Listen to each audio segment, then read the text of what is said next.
Whether you're considering a move sometime this year or not, here's a first step of a good process for keeping your home well maintained.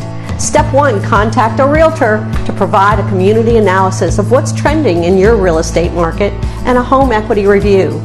Your agent is a valuable resource and will want to walk your home inside and out and can offer relevant recommendations that will help get you the biggest bang for your buck.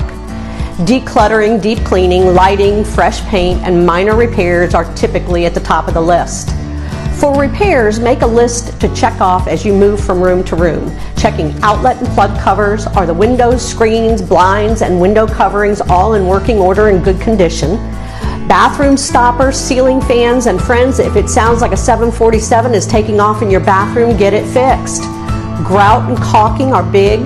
If you decide to actually make a move, a pre-listing inspection may even provide peace of mind to allow you to be aware of repairs that you otherwise might have been unaware of and avoid a surprise during the inspection process of your home.